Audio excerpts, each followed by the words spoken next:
First of all, it is so good to be here with you all, and I'm excited to chair this committee.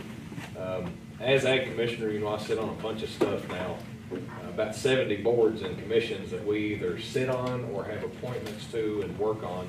And this is one of the most exciting ones for me and Heather that we get to work with, and you staff here at the Housing Corporation has been so good. Winston, thank you so much for you and your staff. They've been so good to work with. They brought us in early. We got good orientation done. We've started working very closely with the staff, Sam and Wendy particularly, and have just had a really great experience getting assimilated into this area, which is not an area of expertise for me, but it is an area of concern for where we sit in rural Kentucky.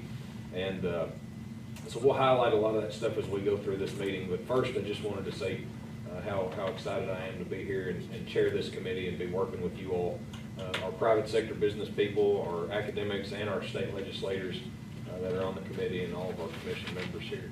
And so thank you all so much. So with that, Sam, do we have a quorum? Yes, we have a quorum, and the press have been notified. Okay. Thank you very much. With that, I'd like to do introductions if we could. Then Wendy, we'll start with you at your end and Sure. work our way around. Good afternoon, everybody. Wendy Smith. I'm here at Kentucky Housing Corporation. Hi, I'm Tiffany Marfaller, and I am the Executive Director of the Kentucky Affordable Housing Coalition. Hi, I'm Sandy Kurt. I work with Kentucky Highlands Investment Corporation over the Kentucky Community Network, Rural Partner Network in Southeast Kentucky. Senator Johnny Turner, got 5 counties, Bell, Harlan, Knott, Letcher, and Floyd counties. And Winston Miller, Kentucky Housing Corporation. Heather Becker, I'm General Counsel for the Kentucky Department of Agriculture. Jonathan Shell, Commissioner of Agriculture. Sam Thorner, I'm General Counsel for Kentucky Housing Corporation. Kira Kendall, Kentucky Housing Corporation. Fred Brashear, I'm the President and CEO of Middle Fork Financial Group, which has 3 banks in Wolfe, Owsley, and Leslie County. Ben Womack, I'm a loan officer and director at People's Bank of Kentucky, Fleming County, Bath County, Mason County, Montgomery County, and Fayette County. Do we have anybody online?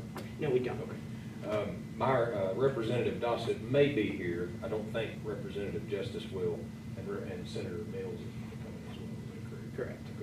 Correct. Okay. With that, I think everybody got sent the meetings minutes from the last meeting in November. If you have had a chance to review that, review them, and we'll take a motion to accept the minutes from our last meeting. I so moved to accept the minutes. All right, do we have a second? We have a second from Benjamin. All those in favor signify by saying aye. Aye. Aye. Opposed, nay. Motion carries. All right, our first item on the agenda is from Wendy on funding round updates, single family awards, multi-awards. If you want to just go to slide 3, Sam, I'm going to do a little bit of, it's been a while since we've talked. I figure I'd remind you all of the background first. And now my main aim is to share with you what we have funded, where the dollars have gone, where the dollars are about to go. Because of the first $20 million we have committed, or we will have soon committed it all, let me put it that way. So just to remind you all, this fund was created back in March of 2023, so just a little over a year ago. And it was, the Rural Trust Fund was created to invest in rural housing solutions, funded via dollars from the East Kentucky and West Kentucky SAFE funds that were converted over to the Rural Housing Trust Fund. So that was $20 million originally. Next slide. So we broke that was $10 million for East Kentucky, $10 million for West Kentucky, and the way that we allocated that was all of the East Kentucky dollars have been committed to single family uses, either home repair or home building, because that's the biggest need since the flooding. In Western Kentucky, we did half and half. Half single family uses, half multifamily uses, because in West Kentucky there are a couple of dynamics at play. Home insurance covers tornadoes, doesn't cover flooding, right? So a lot of folks were able to begin repairing or rebuilding their homes, replacing them, what have you, with their home insurance in West Kentucky, not the case for a lot of folks in East Kentucky. In addition, a lot of rental units were lost to the tornadoes in West Kentucky, and so we wanted to split it between the two. Next slide. These are just the originally eligible counties for that first $20 million. Again, they're both the presidentially declared disasters from the tornadoes and the flood. And just to give you a sense of the progress, so fund got started, or the RHTF was created by legislation in March of 23. We developed program guidelines in April. In May, we did webinars and got feedback from our partners. We did some one-on-ones and some group conversations. In June, this body met for the first time. In July, we did a notice of funds available, a NOFA, for single-family projects in East and West Kentucky. And by October of that year, we had committed $13.5 million to single-family projects. More progress to come, so next slide. Okay, so here's what we have done in home ownership, in single-family activities. Next slide. Again, what's been eligible is home repair, recovery, or reconstruction. This has really pretty much just been home repair, not a lot of volume in this, as you'll see in a second. And then single-family home buyer development. What we mean by that is building new homes for folks to move into. Either they're relocating off of land that was bought out. We have seen a lot of folks who got a buyout to move out of a floodplain, onto new property, or their house was totally destroyed and so they're getting a new house and they do have a mortgage. I want to make that clear. We are not giving away homes. There are a couple of nonprofits active that are kind of giving away homes. We require that folks have, based on their income, they're paying a percentage of their income toward housing. Next slide. So here's what we funded. It's not all spent yet, but it's all committed so they know they can get going on their projects. In East Kentucky, it was 7 organizations across a bunch of counties to do single-family development. 2 organizations in West Kentucky got funding. Again, remember this was a much lower pool. This was $5 million, this was $10 million in the RHTF funding. And so we have gotten all of the dollars committed. This was through a competitive round based on their capacity, their ability to get stuff done, their compliance with us, ability to bring in other dollars, all that kind of stuff. Next slide. Okay, so here's what's going on actually in terms of construction right now. We have 24 units being built right now. 16 are new homes and 6 are home repairs. So the total funding that is committed to construction that is actually happening, $2.87 million as of the middle of May. In East Kentucky, we've spent $304K on home repair and a much larger amount, $2.1 million on new construction. And in West Kentucky, these projects are just getting going. You'll see the pictures in a second. It's $480,000 actually expended. So to give you a couple of examples of the projects that are underway with Rural Housing Trust Fund money. In East Kentucky, there is a subdivision. It's called the Blue Sky Subdivision. It's being done by the Housing Development Alliance, which is out of Perry County. They're really a key go-to housing developer, probably one of the most prolific in the region, and not among nonprofits, just among home builders, This is a 9-unit, tiny little subdivision in Perry County. They're using a range of funds, and the total development cost is estimated at $1.17 million, which is about $130,000 per home. That doesn't mean that's the total subsidy that stays in the home. That's what it costs to get it built. So you could view this, a little bit of this as a construction loan. Some of it will get recycled back when the home buyer gets a mortgage, right? And then they can use that to build the next house. Or in some cases, depending on the funding, they have to pay it back. It just depends on the funding source. So some of the funding will revolve. Some will stay in the project to offset 2 kinds of gap. Appraisal gap is when it costs $150 to build it, but it appraises at $100. And you got a $50K gap, and that's just the market. It's got nothing to do with the buyer or anything like that. Affordability gap is about the household who buys it, and if it appraises at $100 but they can afford $75, they might need some help with that, making up that difference. Next slide. So this is one of the homes at that development. Just show you, they've got I will say that HDA has doubled their construction crew since the flooding, in part because they realize there's a lot of disaster recovery money coming and they're going to need a bigger crew. They also really view it as workforce development, for their region, growing folks who work in the trades. Another project, which is Housing Development Alliance and another organization called Homes Inc., which is out of Letcher County, out of Whitesburg. They are doing Chestnut Ridge.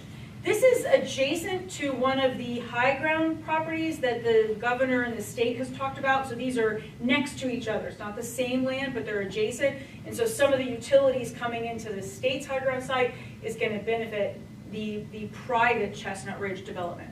It'll be 58 lots in Knott County. It's currently owned by the Foundation for Appalachian Kentucky, and they've raised money to go toward it. It's a new subdivision, and it's a collaborative effort. Again, it's got 2 nonprofits. There's actually, that we have funded with RHTF, there's 4 nonprofits altogether. So HDA, Housing Development Alliance, is going to build 17 of the homes, and Homes Inc. will build 12 of them. And they're going to use our dollars alongside other sources to get them built, you know, and then revolve it to the next one. So again, this funding is letting them do a pipeline of houses instead of having to apply for every 1 or 2 houses they want to build. They know they can get it built, sell it, use the mortgage proceeds, build the next one, and so on. This is just the site plan for Chestnut Ridge, just giving you a sense of it. Then over in West Kentucky, we have funded some housing that's being built by Community Ventures Corporation. Community Ventures is actually out of Fayette County, but they are a statewide organization, really long history, really strong partner of ours, and they have basically created an executive level position to focus on West Kentucky housing development in response to the tornadoes, but also in response to just a real shortage of housing in a lot of parts of West Kentucky. They just built a couple of houses in Fulton County, and they're the first new houses built in like 10 years. Yeah. Amazing Yeah. statistic. We met with the USDA and did a kind of a grants process with Scott Mass. Yeah. And he had told us that the first house that had been built was in conjunction with this and USDA dollars. And there had not been a new home under construction, no permitting, anything in 10 years. Yes. And Fulton County is a similar rural partner network as Sandy's in East Kentucky. So they are really feeling the shortage. A lot of their workforce does not live in Fulton County. They drive in. It was shocking. Yeah, yeah. And so they were funded by Rural Housing Trust Fund dollars, those houses.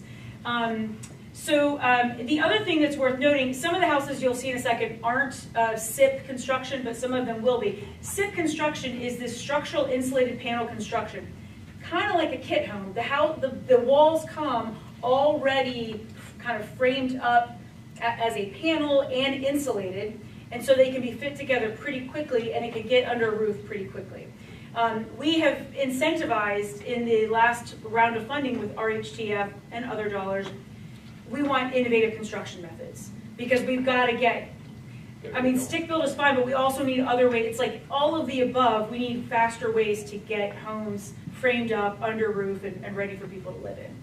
And they have been putting storm shelters also in, you know, because of the tornadoes. They've been putting those into the houses that they're building. So next slide, please. So this isn't a SIP home. This is just one of the homes that they built in Fulton County. It's pretty darn cute though. Next slide. This is the storm shelter. It's very basic, but it's just meant to be a safe place. If you don't have a basement, you know, you need a safe place to go underground. This is a SIP construction. You can kind of see the insulation in there. It's a little hard to see, but so these come, the 2 boards filled with insulation and then ducting for wiring or what have you. And so this got put up in a day.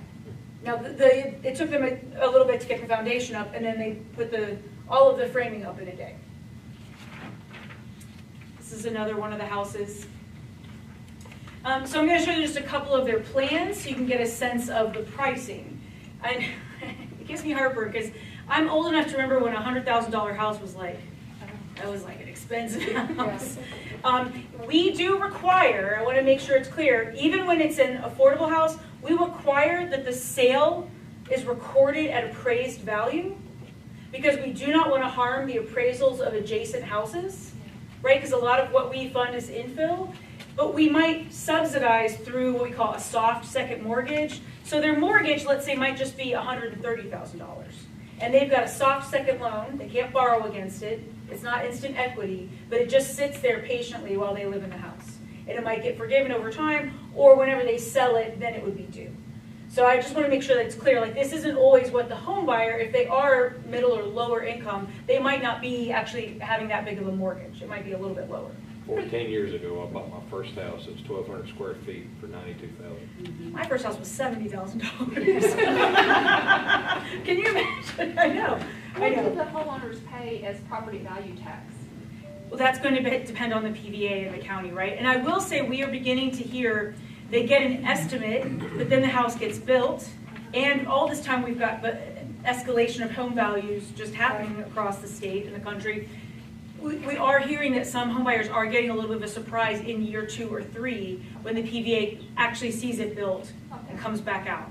Okay. Yeah. Next slide. This is another one of their houses. And then I think I've got one more. Yeah.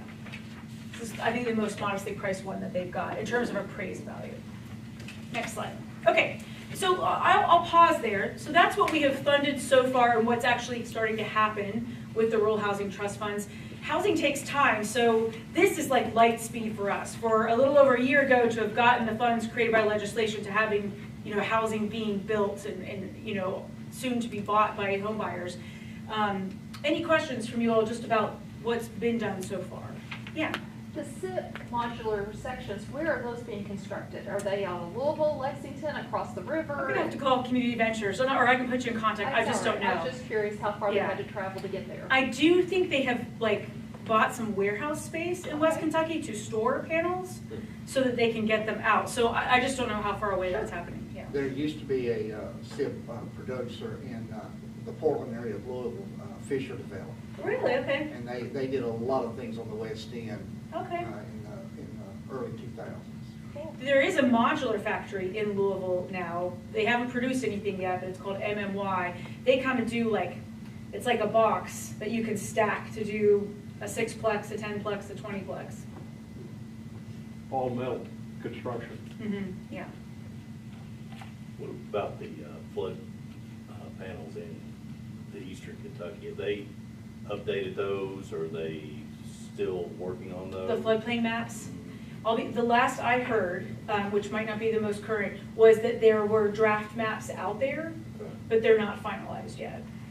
So we could potentially be putting new houses in what will be a flood zone. Well, I will say for our funding, we make them use the new map. Even if there are drafts, Projected. if there are maps out there, you can't build in the floodplain. Because I'm Prohibited that. guessing that map is gonna be much bigger than the old footprint. Yeah. Okay. Yeah, so we have said you have to Okay. follow, even if it's a draft, you have to follow the most restrictive map. All right, so I'll share a little bit about, we're not as far along with multifamily, but we are going in the right direction. So if you'll remember with RHTF, this is just West Kentucky, right? We held $5 million of the $20 million for West Kentucky multifamily development. And when I say multifamily, it just means rental housing, just building new housing. This is so complex. I'm going to distill it down for you all. What we did is we wove RHTF into a larger application round that we hope to make announcements for next week. And we put in it $50 million of what are called tax-exempt bonds. It's a kind of financing that if you use it in a housing project, you automatically also get 4% housing tax credits. There's no limit on that. It's a really good deal. And we also put $16.5 million of our GAP dollars in, RHTF and some other programs. And then DLG held a simultaneous application round for their disaster recovery funds at the same time. So that applicants knew you could apply to KHC, you could apply to DLG for your project. And these were focused on Warren, Graves, and Hopkins, but not exclusive to them, but prioritizing those because they were the hardest hit by the tornadoes. And so we soon expect to announce the funding and financing of over 900 units. That is not typical for us. It was a real significant increase. I will say that both we and DLG have brought more funds to the table because we got applications for over 1,100 units. New units to be built in West Kentucky, which was hit by tornadoes, but also is having so much economic growth, it desperately needs more rental units. So it's a win-win on both the disaster and the economic development front. Next slide. And just to give you an example, a couple of what the projects that we're likely to fund are what are called portfolios. And we really try to encourage that, meaning one developer would propose multiple properties, but sometimes in multiple counties. So one is going to do 332 units across 6 properties. One's going to do 294 units across 3 properties. And they're going to, some of their properties, 3 of Wabuck's and 2 of Sobar's, are going to get RHTF. So we're not funding all of this with RHTF, we're funding with a bunch of, the whole lasagna of funding, but Rural Housing Trust Fund is closing the gap on several of their properties. It's a lot of units to be able to announce and get funded in West Kentucky. So we're hoping that that will get announced next week. Not finalized just yet. This collaboration with DLG takes time and there's a lot of details. Okay, so now let's talk about, should we move on to this item? That's my updates. I don't want to control the agenda. So we have gotten funding appropriated for fiscal year 25 and 26. Next slide. $5 million in each of those years, which is great, right? We didn't know after the first 20 million if there would be, anything more for the Rural Housing Trust Fund. These are not limited to disaster areas. It's not coming from SAFE funds, right? So it can be kind of anywhere that we're using the USDA definition of rural because it's, it's a third-party outside definition that we can rely on. But there's no other restrictions on it, other than be rural and be used for housing. So we have really been thinking about it through the framework of what we're already focused on. Some of you already know this because you've heard this in other venues.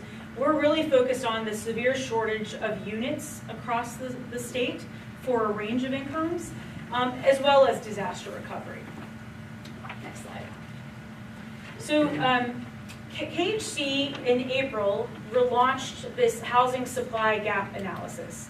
It's phase 1 of a 2-part analysis that we've commissioned by a market research firm to help quantify county by county, area district by area development district, how many units do we need? How many rental? How many home ownership? Because what we're hearing from mayors and county judge executives and companies and economic development folks is we need housing.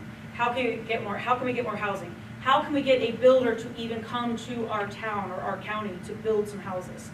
And we wanted to at least start by equipping everybody with, even if they're approximate numbers, some numbers that tell us how big is the supply gap. Why we care about this as Kentucky Housing Corporation, we typically focus on serving middle-income folks to homeless folks, right? The middle to the lowest end of the spectrum in terms of incomes and the highest end of the spectrum in terms of desperation, if you would.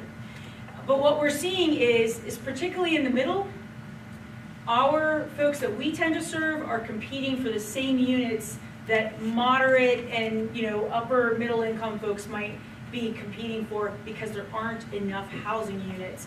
And this especially hits our rural areas. It is not unique to urban areas. It is really hits our rural areas. And I'll show you some maps in a sec. So the total number across the state is 206,000 units. Kentucky needs 206,000 more units. We do not have enough units for young families to buy a starter home or even have an apartment that they can't afford. Older folks don't have an option for living somewhere affordable or an option to move out of their home to free it up for a family, where they might live in just a small condo or a little apartment. And it's pervasive. Next slide, please. So this is the overall housing gaps, county by county. The darkest ones are where it's the most severe, but this is not by number of units. If we do it by number of units, it's going to be Jefferson County, right? That's the only county that's going to show need. When you do it as a share of the existing housing, occupied housing, that shows you a very different map. It shows you a lot more, dark counties where the number of units they need as a share of the occupied units they have is really high. So that was pretty darn interesting to us, that when you look at it as a share of existing housing, it's really all over the place. Next slide. When we group it by area development district to try to get kind of a regional look at the need for units, this is the rental housing gap compared to renter households. Of course, you know, the kind of golden triangle has a lot of need, but the Barren River ad and the purchase ad are especially lacking units as a share of existing rental units. Next slide. This is the for sale, so home ownership housing gap compared to existing owner households. And again, you've of course got this, but you start to see even darker areas here, and purchase still has a really strong need. So their need for units is almost 10% of the existing homeowners. That's pretty significant pent-up need for housing. This is on our website. If you all want, we can email it to you. We've got the raw data, the reports, the webinar. We're happy to share it. We've had some ads use it for grant applications. We're very happy to make it widely available to anybody. So, do you want to move on to this, or? I'm done with the housing gap. I just kind of wanted to share that with you all. We're very focused on the housing gap. We think that is essential, and the disaster recovery money is beginning to flow from the federal government to East and West Kentucky. So to us, it makes sense to broaden, you know, the range of counties that you might serve. Still have to be rural, but. You might mention phase 2? Oh, thank you, Winston, I appreciate that. So in probably late June, early July, we will get phase 2 of this report, and that's going to be a more detailed projection. It's a 5-year projection of where, based on housing starts and economic development job announcements, expansions or locations, and migration into the state and within the state, where we expect the housing gap to be county by county in 5 years. I definitely want that. Yeah. That would Right, be trying to good. get a heat map on. I mean, you could predict that Hardin County, Right. you know, with the Blue Oval plant, it's going to be Christian rough. County. Right. But what we feel like is really important, I mean, this keeps me up at night. We have a gap now, Yeah. and we are announcing more and more jobs every week, right? And we're a great place for employers to come until we can't house anybody.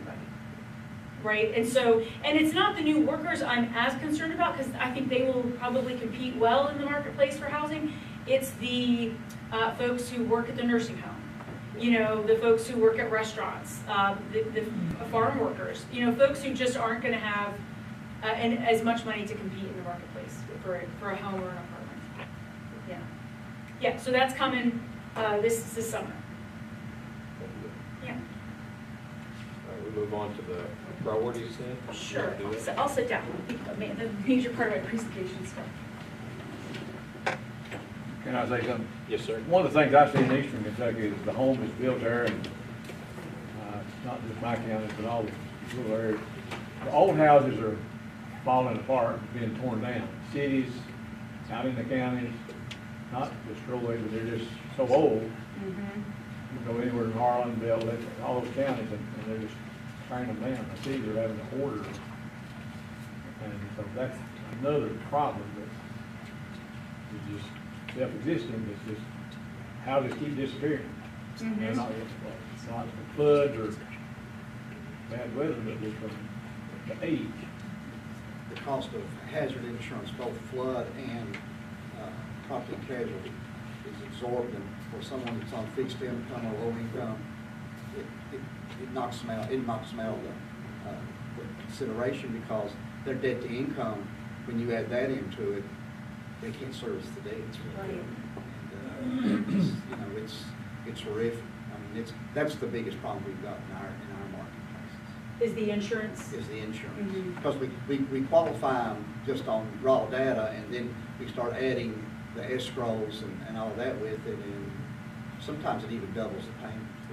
We're seeing that, so we do mortgages with a division of KHC, and we're seeing that with some of our, you know, we service the loans right here at this office, and we're seeing folks who their monthly payment has changed significantly, and they call us fussing, thinking we don't do variable interest rate loans or anything like that. and they don't understand why it went up, and it is because their insurance or their taxes, because valuations are going up, and those were surprises. We didn't used to have to worry so much that a moderate income homebuyer would have to worry about big jumps in those escrows, and they are seeing them now. The only way we're counterpunching that is we're approving larger deductibles, especially on the flood side. You just have to get it approved every year. Yeah. on the board. But, that's the only way we can, good people that are wanting to be homeowners and want to be homeowners Yeah. in Texas County, but it's, that's enough, that's the only way we can counter it right now, because there's no other place to go for it. Yeah. It started on, that's the big problem I'm at. You know, 4 years ago, you got $80,000 house in Flemingburg, and you can move into it. You might have to slap some paint on the wall, but that's it. Now that same house is $135,000.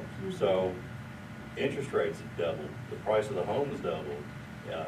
Homeowners insurance had doubled, but it's definitely hadn't gone down any. Tax, everything. I mean, it's just eating in. These young kids, they got nowhere to go. And a lot of that is tied to the supply. If we had more supply, costs would go down. Right. You know, there would be more starter homes or starter apartments. Because there's a lack of supply, while we have a lot of demand, prices are just, they're driving up and up. Well, that's what shocks me about your data. Buffalo Trace, in my area, apparently it's the best in the state, and I think it's horrible. Cold comfort, huh? Oh, man. I just think about how bad it is everywhere else. Well, I know, but I ain't gonna get no help from you guys. One of the data sets in the full report is just how many homes are even for sale county by county, and it will startle you. In some counties, there are single digits in terms of the number of homes even available to buy. Well, and that's why it's an $80,000 home now for Exactly. $125,000. Yeah. There's nothing, yeah. And that flood insurance is, I built a fourplex apartment building above the, 3 foot above it, what the Corps of Engineers, and then the bank said that I still had to pay flood insurance, so I had to fight with them that sued me. I mean, you know, I didn't have to, because I built it 4 foot above what their criteria was. The other thing everybody needs to know, insurance now covers your roof for 10 years, that's all. That's all. It starts declining every year. Well, it's just like chip packaging, you know, they keep the same price and they sell you less chips in a package, you know. They're gonna do that in everything now. I mean, those legislators know that. I'm gonna make an interest, but and that's what the Farm Bureau and everybody did, because of the people in England with all the reinsurance, with all the terrible things that happened in America this past year, from the fires, to the floods, everything. It's a 10-year project now, that's all you're gonna get. Anything else real quick before we move on? All right, we'll discuss some new business that we have or other business in the meeting. So the priorities that were set forth in the Rural Housing Trust Fund legislation that was passed in '23, you can see in front of you on the next slide and up on top that these are the existing priorities that are in the legislation for this fund and this committee. We have one thing, we have a couple of additions that we want to talk about on top of these, looking at, and I'll let you all read them, you can see where it's at, you all been on here.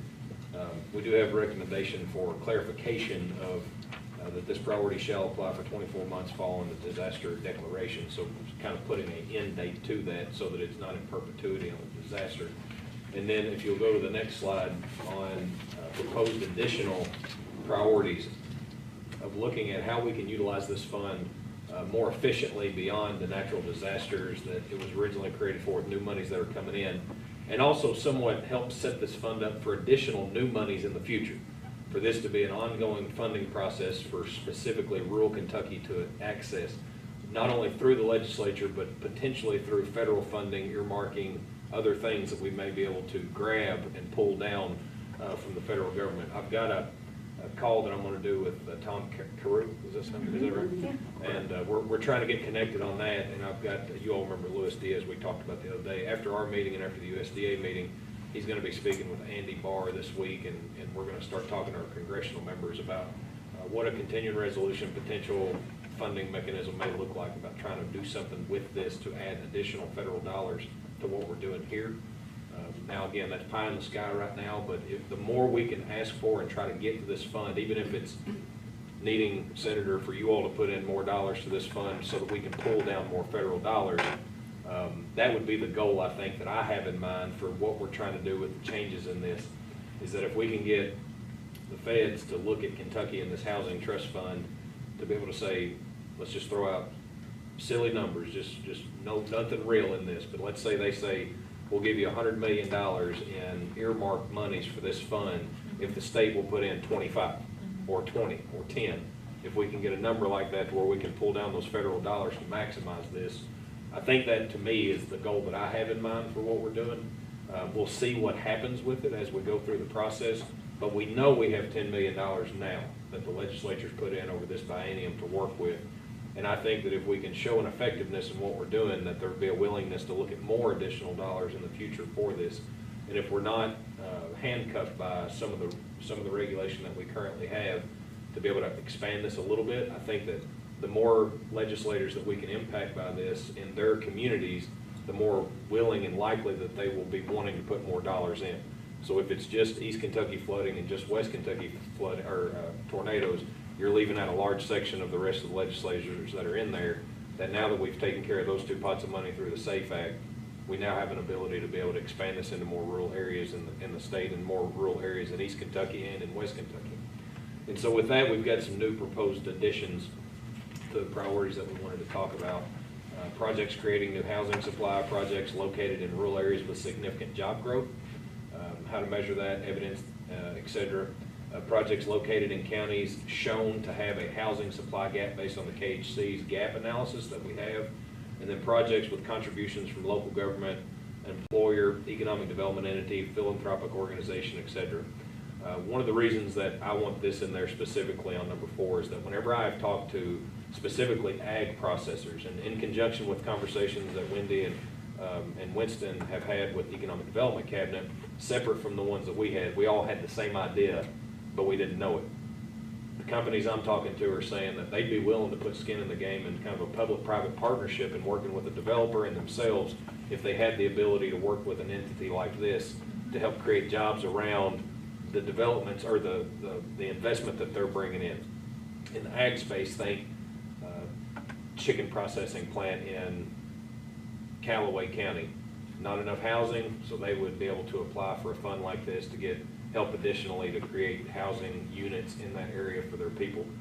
Every business that I've talked to in the ag space that's on a large scale, let's just say 200 plus jobs that are in the processing end user side of this, tell me that it's an issue. They have people driving 45 minutes to an hour and a half to get to work because they're having to live that far away.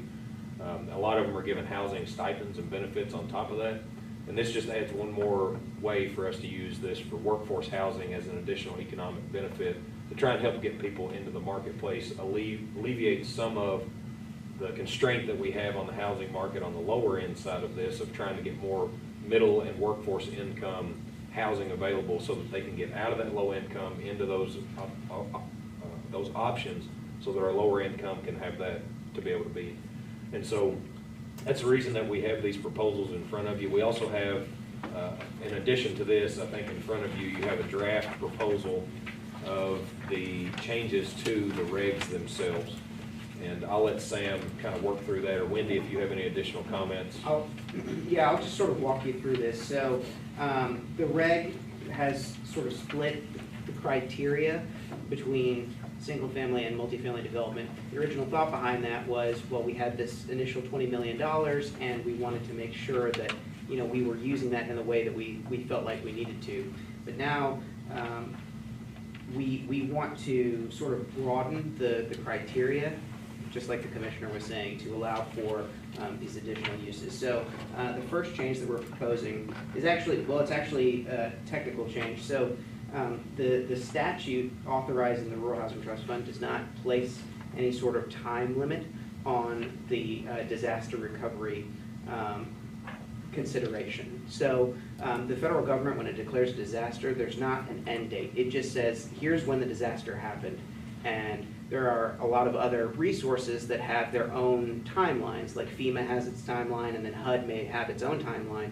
But around the disaster itself, there's no set timeline. It just says, you know, the flooding happened on this date, and that's all the declaration says. So what we're proposing is to put a time frame on it for these funds. So if the disaster happened within the last 24 months, then the funds would be, the priority would be for funding to go to those areas. But if there hasn't been a federally declared disaster in the last 24 months, we still want these funds to go to, you know, other, maybe other rural projects. So then it would go to the other criteria that are listed here. And so for multifamily and for single family, we're proposing adding, you know, creation of new housing supply as a criteria, located in rural areas with significant job growth, located in counties that have a housing supply gap, and projects that have been awarded contributions from local government, a local employer, or a combination of local sources.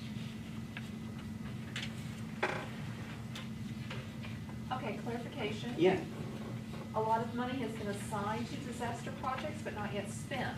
How is that reflected in this timeline with an exploration, end date? So this would only apply to new funding awards. Okay, So all of the funding that we have, I believe all or almost all of the funding from, that was first awarded, the $20 million from Eastern Kentucky and Western Kentucky SAFE funds, has or will be within the next week or so allocated to projects. So this would be for going forward. So this would not impact any of the previous. but is it still based on earmarked for a project or spent for a project in 24 months? It would, if I can clarify, it would mean we would only prioritize in future funding rounds. Communities, counties really, with a federally declared disaster that happened within the last 24 months. The commitments that have already been made, it would not change those commitments would remain. I'm just wondering about how, I'm just wondering if when you make a decision for the disaster, that happens in 24 months in the future, is it a commitment to spend it, or is it it's been spent? So this is outlining the priorities for when we say we have funds available.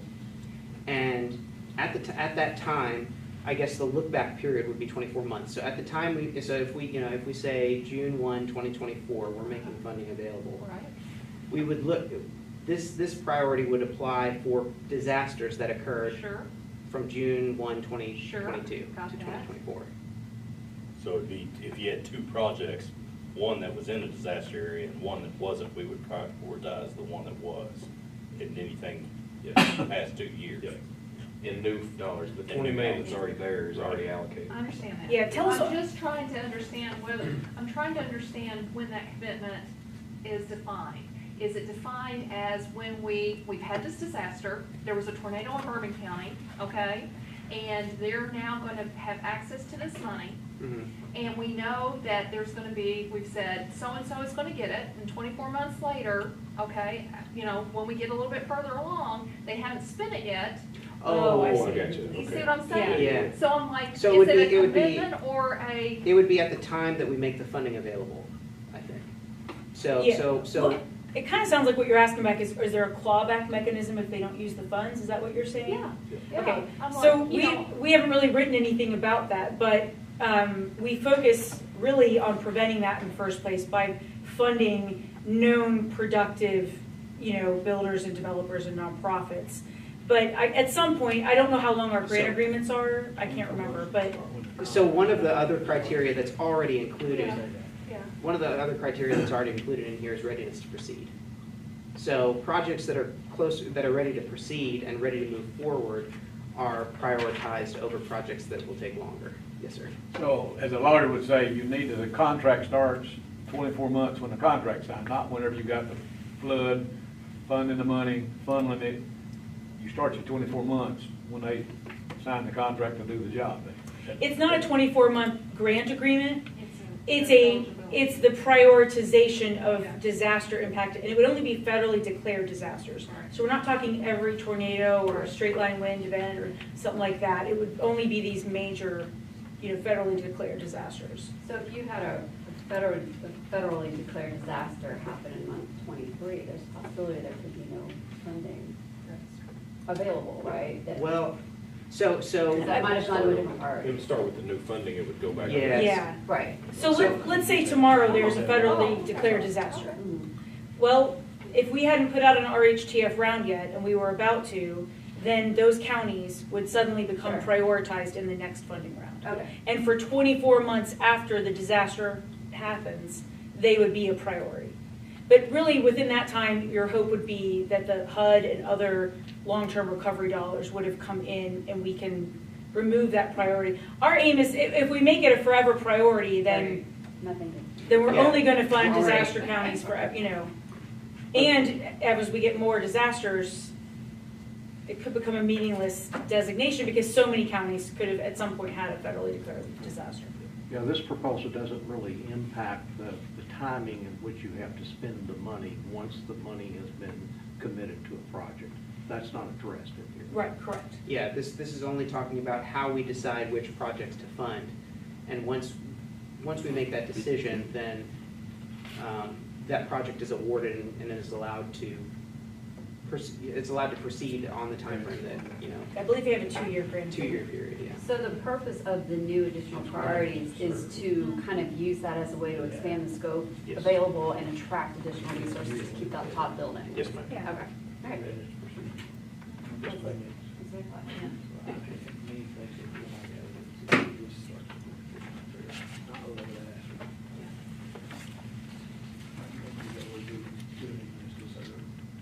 I know everybody's looking at me, but I do have another question. No, You know, Go for it. and my I other think it's question good. is, you've considered announcements for industrialization, but what about announcements of huge broadband deployment, which we hope to cause a lot of relocation of citizens to work remotely? That would be reflected in the jobs numbers, I would think. Well, they don't announce those. They just light up Owsley County, and then suddenly you can't find a home in Owsley County. How's that work? How would we track those numbers? Yeah. Like, how would we capture it, do you think? Well, I think you would just look at broadband deployment by looking at your ISPs in areas that consider themselves gigabit fiber ready, and just add those into your metrics and include that as if it just got a large industrial announcement. Could that count under number 2 with where it says how to measure or evidence? That could be a sub-prong of what that looks like in terms of That'd be- measurement? Yeah, but at least that would allow some of the economic development strategies of Eastern Kentucky to be reflected in this, especially when you look at the number of large announcements of employers. Very little of that has been in our part of the state. Mhm. That's a good point. Yeah, you all have housing gap. I mean, the gap numbers, But we light don't, up we East don't Kentucky. turn dark blue on any of the maps. Mhm. You know, and we are really banking on the expenditure of that amount of fiber optic in our area to help us economically, but it'll be done in such a small, it'll be done on a case by case by case by case, you know, basis, you know, that we've got the whole thing in SOAR, Make My Move, and trying to attract those people that are operating these, you're nodding your head, you know what I'm talking about, you know, to bring them to operate those businesses in Eastern Kentucky, and it would be nice if they had a place to live. If you know who would track that information, how would we gather it? Would that be on a local by local basis? I would probably reach out to Megan Sandfloss and ask her at the Kentucky Broadband Office if she is able to share with you areas of high, affordable fiber optic deployment, and just a line item that, as well as industrial announcements, you know, that you include that as one of the indicators of housing need. I would be curious if we don't already see the reflection of that, because it just says significant job growth. It doesn't say industrial job. And if we're bringing in at-home jobs with this in those locations, and it's gonna be an increase because of connectivity, how those wouldn't be reflected in job numbers. Be hard to track, though. One way we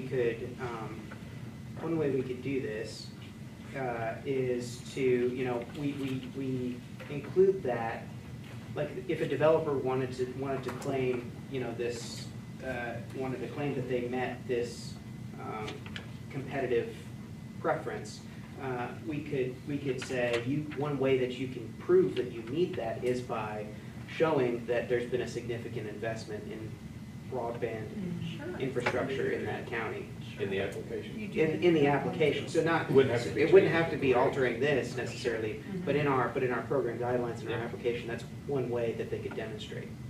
They just announced they are gonna, do that in Harlan County, and I would suggest you stay in touch with Hal Rogers' office, because he's the one that sends those funds directly normally to the counties. It's going, and Harlan's, our county judge just announced that the other day, that there's gonna be a great, Ms. Kurt, if there was a place on the application, like what he said, would that satisfy what you're talking about? Yeah, I'm not gonna withhold the ability of you guys to move forward with this, but I did want there to be a reflection. No, I like the of idea. that, Yeah, you know. It's not. To capture yeah. more of the cottage, it's kind of like cottage It's industry. kind of like cottage, but we're banking a lot on that Yeah. cottage industry. Yeah. You know, I'm not seeing a lot, but the people like from California or whatever that are moving to Fleming County, Yes. you know, they're, what kind of internet do you have? Where's it? And when they're buying a house, it's not really the same thing that I'm thinking of this housing gap. It's a house and 20 acres, you know, they want to be away Yeah. from people, but still have the ability to work. But I think what you're saying is a little bit different. It is, you can kind of have a community of broadband workers, so you'll have more than just the one guy with 20 acres. And that's kind of, I can see what you're saying with that, yeah. I just, some of them just want to put them in the mountains too. Harlan County ain't got many 20 acre Districts on and I just, They're I coming mean, and I putting just this wanted stuff this in the mountains. relationship Yeah. to have it in Yeah. here, besides a disaster. Yeah. What's Megan's last name? Sandfoss. Like investment in broadband or how. I like what Sam said on the application side of it. If you could show an increase in connectivity in your community, then that could be one of the metrics used for.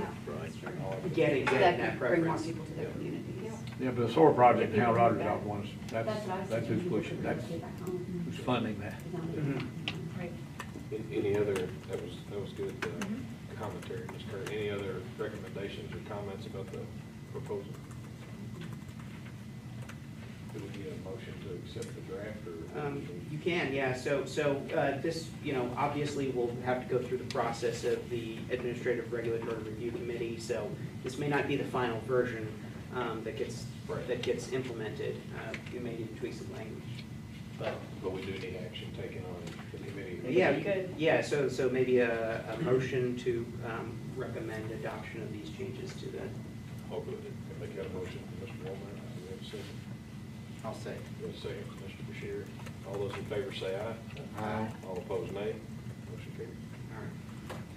All right. All right. Do we have any other business or announcements that we have that anybody wants to discuss or talk about? Well, I've got another question. I'm sorry. I come all the way. I mean, you're here, you might as well. Yeah. How did it go during this General Assembly with regard, I mean, 5 million, I'm kind of like, honestly, out of this General Assembly, I would have thought we'd have gotten more money than that. So tell me more about what were the hesitations, why didn't it get to be more than that? Why, you know, was it just because it was too limited by its disaster implications? I don't know that I can speak to that. I don't think that KHC was consulted when this appropriation process was underway. So, you know, I don't know. I don't know what. Well, you guys were what walking the motivations halls. were. What did you hear? I'm not gonna say too much about that. You gotta understand, the House is different from the Senate. Sure.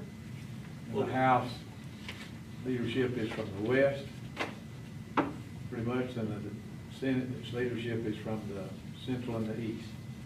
Well, if I was in your shoes, I would want to see what has been accomplished before I really threw a bunch more money at it, right? And we really haven't done, there's not, I mean, we're getting there. Right. We but know we're about, not we know about there. these shortage statistics in eastern Kentucky still, and people in all those counties got flooded.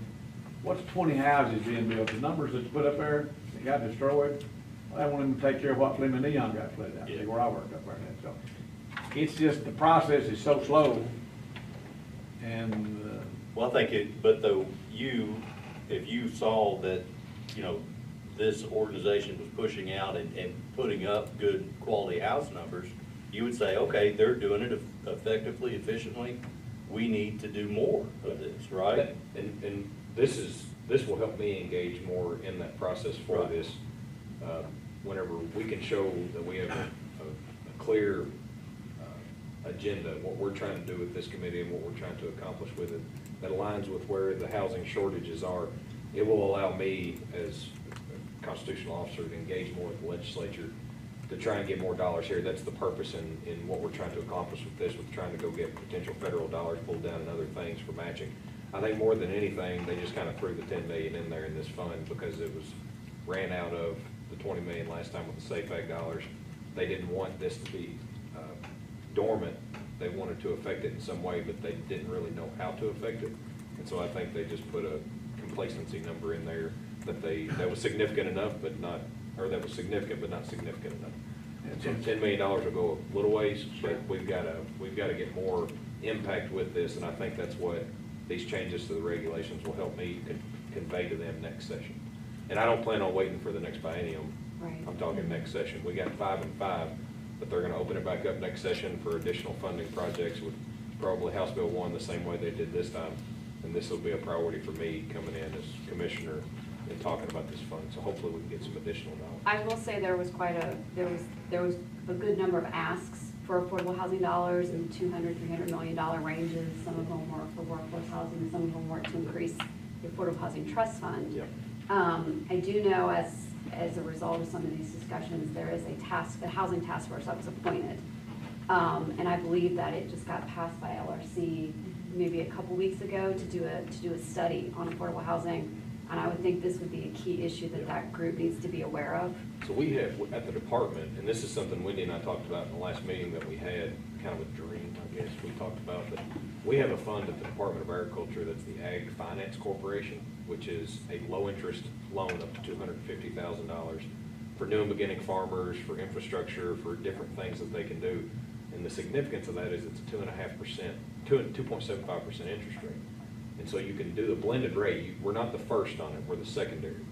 I could see something like that being extremely helpful in rural Kentucky housing if the legislature could find a way to do a commitment of a significant amount or pull down federal dollars for that, to do a very low interest, 2%, 2.5% loan, to do a blended rate with builders, investors to come in to do that would make a huge significant.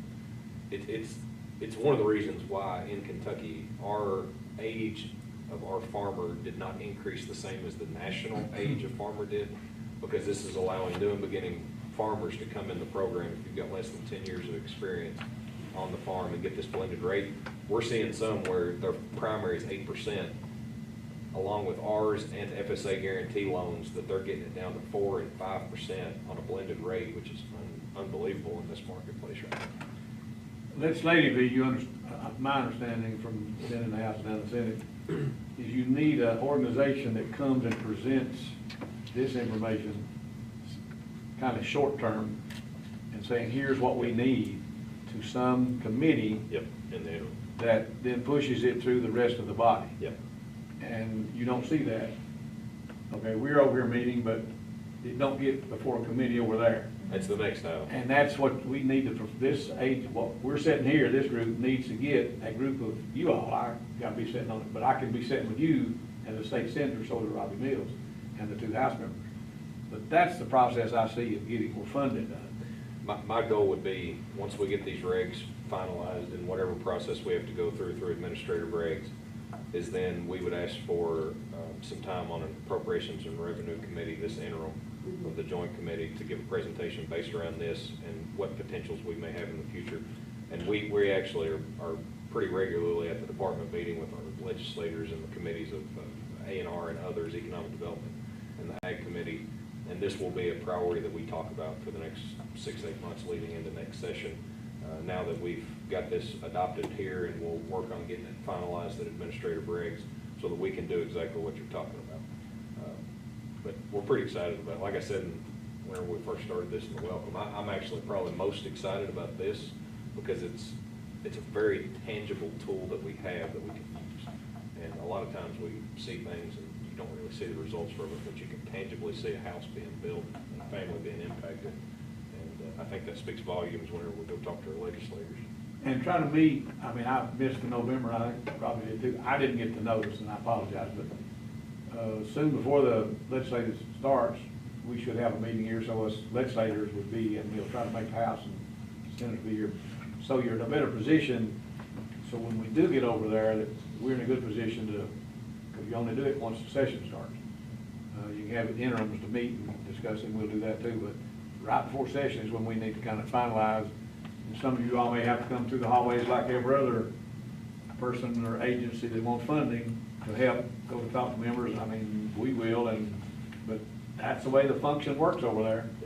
And I'll be more glad to help push it, and I'm sure Bobby Mills and the reps will too. I'll make Myron be okay with it. Yeah. So we all, it's just, it hadn't formulated like other agencies and people that want money.